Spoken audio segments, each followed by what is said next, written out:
mengatakannya itu. Iya Pak. Oke, pernah ngerti belum tentang kerajaan Allah ini apa? Ya, punya karunia nggak jaminan juga lo bisa ngerti. Ya kan? Gimana tentang kerajaan Allah itu? Ya kalau saya itu kerajaan yang sulit untuk ditembus Pak. Masuk ke sulit Pak. Ya, gitu ya. Jadi memang nggak gampang, tetapi bukan berarti nggak bisa. Oke ya. Jadi kita belajar masuk dalam dimensi rohnya, dalam dimensi roh Tuhan, supaya kita tahu seperti tadi, kepadamu kuberikan rahasia-rahasia itu. Nah, jadi kepada kita semua akan diberikan rahasia itu, dibukakan ini, dibukakan ya, untuk masuk ke dalam kerajaannya. Ya. Jadi untuk sesuai pengalaman-pengalaman yang sudah-sudah, karena banyak ya yang kita layani ini, ada yang karunianya tinggi tetapi belum pernah sampai dibawa ke kerajaan ya. Tetapi ada yang dipakai baru sebentar malah langsung dibawa ke sana, dibawa ke, diberikan rahasianya gitu ya. Nah, jadi kenapa kita harus ngerti rahasianya? Ya karena di dalam doa-doa ini pun jawabannya itu ada di sana. Ada di sana. Jadi pernah ada namanya hamba Tuhan yang cukup terkenal, Robert Liardon. Ya, Robert Liardon ini pernah dibawa masuk di kerajaan Allah, di surga. Nah, terus di situ dibukakan, diwahyukan kepada dia untuk melihat banyak seperti laci-laci gitu ya, banyak ruangan-ruangan, dan di situ ada tulisannya, ada sains, nah ada pengetahuan tentang komputer, tentang apa ini sudah banyak yang kosong, sudah kosong karena orang dunia sudah bisa mengambil. Orang-orang yang di bumi ini sudah mengambil. Nah, terus yang belum diambil ini masih banyak tersegel di situ. Ini yang tulisannya hikmat. Hikmat ini masih banyak yang belum terambil oleh manusia yang di bumi. Nah, Tuhan mau kita ambil itu. Kita mengambil itu tentang hikmat. Nah, tinggal kita, kerinduan kita, terus seberapa kita mau, seberapa kerinduan kita untuk mengambil itu. Ya karena banyak orang Kristen ya cukuplah segini aja, ya kan. Tetapi Tuhan mau kita ini terus berjuang sampai rahasia-rahasia yang Tuhan mau berikan ini sampai semua bisa dikasih. Nah, kita gini, coba kalau ada guru yang baik ini akan mengajarkan semua ilmunya sampai terserap sianya atau murid-muridnya ini mampu atau tidak untuk menangkap semuanya ini. Gitu ya. Jadi kalau kita rindu, ini akan terjadi rahasia kerajaan Allah. Jadi sewaktu saya mau doa ini, kayaknya Tuhan mau sampaikan ini tentang rahasia kerajaan Allah. Nah, gitu ya. Nah, terus ini kan baru untuk kita pendoa-pendoa. Padahal biasanya pendoa ini banyak tuh yang sampai tahu soal rahasia-rahasia. Nah, gitu ya. Nah, tapi ada yang seperti Ko Ayub tadi ceritanya kan masih sebatas apa, dikasih tahu soal pelataran, terus yang kumpul sama orang-orang yang nyembah, yang lagi menyembah, yang lagi melayani. Nah, itu. Nah, mungkin ada rahasia lain yang lebih besar dari itu, seperti yang saya bilang ada hamba Tuhan yang namanya Robert Liardon ini sampai diberitahu soal laci, soal apa. Nah, pernah Jadi soal ilmu-ilmu itu sudah diambil sama orang dunia, pengetahuan ya, ini tentang komunikasi, tentang nah sudah diambil. Nah tinggal hikmat yang belum terambil. Nah terus soal yang lain, ada anak rohani yang namanya Jevin. Yang namanya Jevin ini kan masih sangat muda ya, umur 15 tahun. Nah ketika kami ajak doa, Tuhan juga bukakan itu, dibukakan, dibawa ke surga, dibawa ke sana, terus ditunjukkan itu banyak organ-organ tubuh ini, organ tubuh manusia. Ada mata, ada telinga, ada hidung, jantung, paru-paru, ginjal, semuanya ada di sana. Nah, ini rahasianya ini. Jadi ketika ada orang sakit jantung yang sudah parah, tiba-tiba bisa sembuh normal, itu sama dengan waktu kita doa itu kayak ngambil organ tubuh itu dari sana, ngambil onderdilnya dari sana. Nah, ketika diambil terus dipasangkan di situ, maka kesembuhan secara ajaib itu akan terjadi. Nah, ini. Kan ada yang orang buta sudah berapa lama, matanya sudah benar-benar dinyatakan rusak gitu ya, tetapi bisa tahu-tahu sembuh total. Ada mukjizat. Nah, ini ternyata caranya seperti itu. Ketika kita berdoa, itu sama dengan kita sedang mengambil di sana, mengambil organ tubuh di sana, mengambil mata yang baru, dipasangkan kembali. Nah itu, ini kan sebuah rahasia yang kadang kita nggak tahu kenapa kalau kita doa kadang-kadang masih setengah perjalanan berhenti. Padahal kalau kita sungguh-sungguh itu akan terjadi, itu bisa sampai ngambil ininya. Ya, misalnya kita butuh berkat itu aja ya, untuk berkat ini disuruh ngambil dari sana. Nah, ini makanya ada yang doanya Daud atau siapa yang berkata, punyamulah emas, punyamulah perak, punyamulah segala kekayaan. Nah, ini makanya Daud terus diteruskan oleh Salomo menjadi raja yang kaya raya ini karena dari doa-doa ini dia tahu rahasianya semua, ya kan? Dia tahu rahasianya. Nah cuma gini, yang waktu saya doa ini yang Tuhan perlihatkan, nah bagaimana untuk mewujudkan dari alam roh ini masuk ke alam nyata, itu yang butuh penjelasan. Dan Allah ini gini, Tuhan menegakkan kerajaannya di surga, menegakkan kerajaannya di surga, itu ada ayatnya. Nah untuk kita ini punya tugas untuk menegakkan kerajaannya di bumi, menegakkan kerajaan Allah yang ada di bumi. Itu makanya kita disebut duta-dutanya Tuhan. Nah, baca.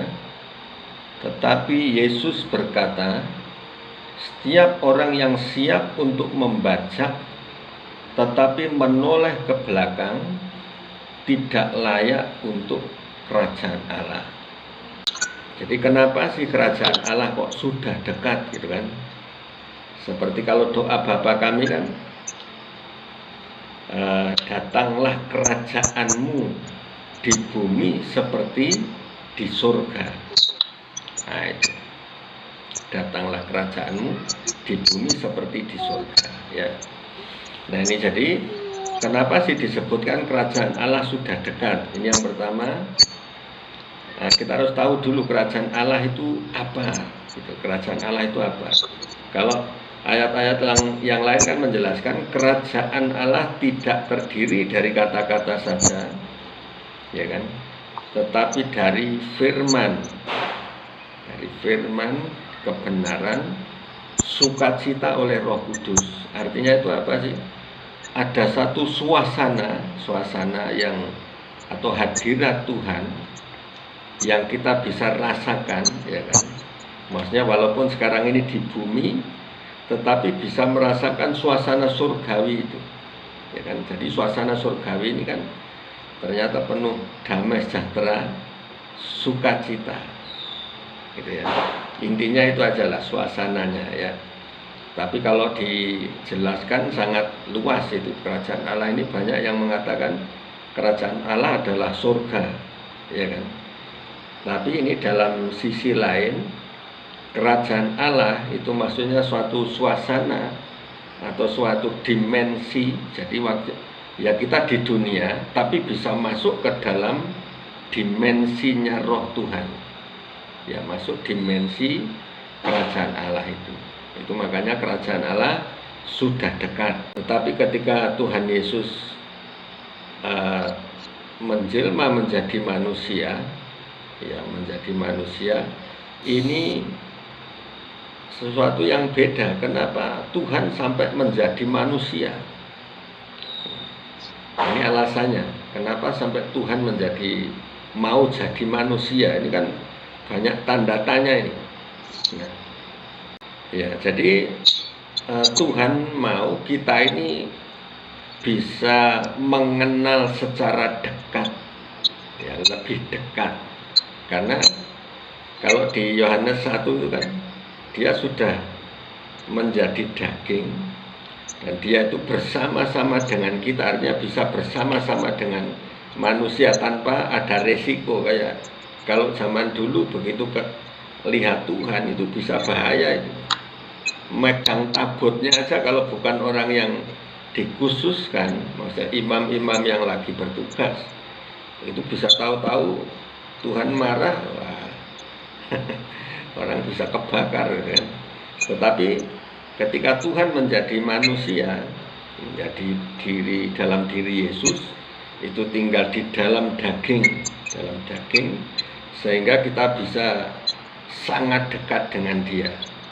Itu sebenarnya kan, makanya firman Tuhan ini digenapi yang berkata, karena begitu besar kasih Allah akan dunia ini, kerajaanmu datanglah, kehendakmu jadilah di bumi seperti di surga.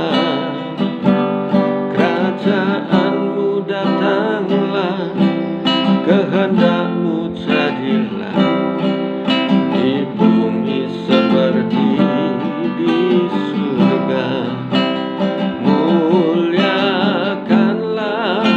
Raja segala raja, penguasa di udara diruntuhkan, dalam nama Tuhan ditegakkan sekarang kuasa kemuliaannya atas kita.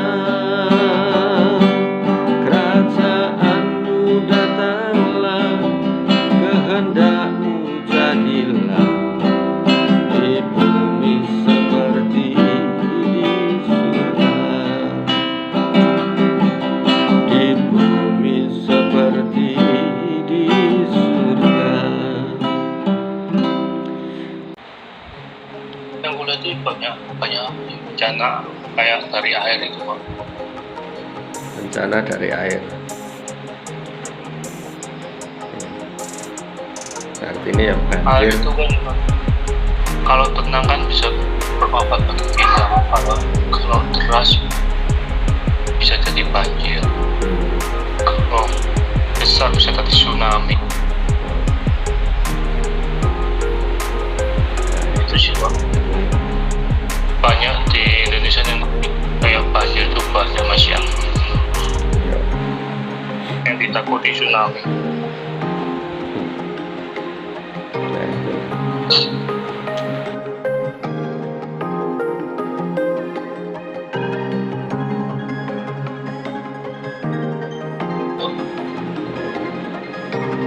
Kayak jadi pusaran angin terus kayak bola hitam di tengahnya ya. Iya. Oke, coba kita akan doa, kita lihatlah ya. Kita nggak bisa nebak-nebak ya kan. Kayak seperti apa ya? Kayak ketika anak tua itu kayak lebih masalah gitu, Pak. Tapi hubungan kita kedua itu kayak terhalang ambil bola hitam itu, Pak.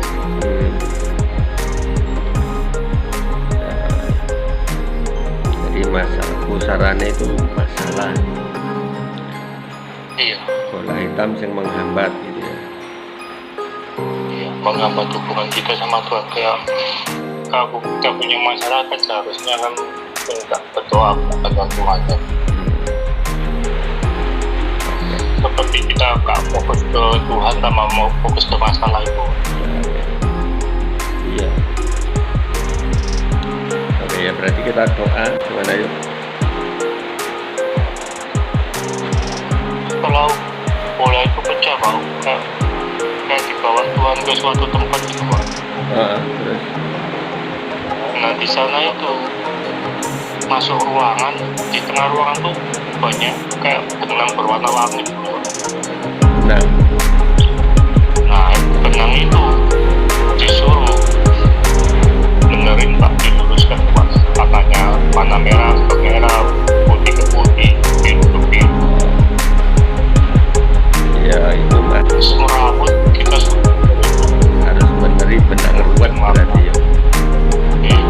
Banyak orang punya masalah, nah kita hamba Tuhan ini harus benerin. warna banyak warna Pak. Itu kayak bisikan tuh kayak antara itu kan kayak jiwa-jiwa gitu Pak, Ya, jiwa-jiwa yang padam Pak. Nah itu kita sentuh konsentrasi berdoa nyala lagi kan, kita memenangkan jiwa. haleluya Yesus, haleluya. Terima kasih Tuhan, Kau singkapkan rahasia-rahasia ilahi. Kau singkapkan rahasia-rahasia surgawi, rahasia-rahasia kerajaan yang dimana manusia tidak mengetahuinya. Tetapi Engkau Allah sumber hikmat, sumber pengetahuan, sumber kuasa. Dan Tuhan, kami berdoa untuk bangsa negara kami, untuk Indonesia. Kami rindukan lawatan Tuhan terjadi. Dan apapun yang akan terjadi untuk bangsa kami, Tuhan yang ambil kendali atas semuanya. Berikan otoritas dan kuasa juga untuk anak-anak Tuhan, hamba-hamba Tuhan di seluruh Indonesia, untuk bangkit menjadi hamba-hambamu, melayani Engkau dengan sepenuh hati. Di dalam nama Yesus Kristus, dalam nama Yesus, kami serahkan untuk hamba-Mu, untuk pelayanan-pelayanan yang akan kami lalui. Tuhan nyatakan, Tuhan buat berhasil di dalam nama Yesus. Dan kami rindukan banyak jiwa-jiwa dimenangkan, lentera-lentera yang padam saat ini Tuhan nyalakan kembali melalui hamba-Mu, dalam nama Yesus, dalam nama Yesus. Haleluya. Amin. Lagi. Seperti kita menggali sumur sih Pak, dari mata air Pak. Kan untuk jiwa yang baru ini kan butuh mata air.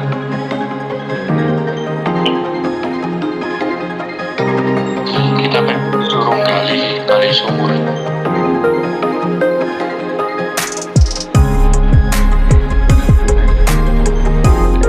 Iya. Yang tadi itu kayak lentera yang lilin yang di dalam lampu itu kan kayak apa ya? Lampu itu kan kayak bebalnya dia kayak menutup dia, semakin tebal lampu kacanya kan semakin dia menjauh dari Tuhan.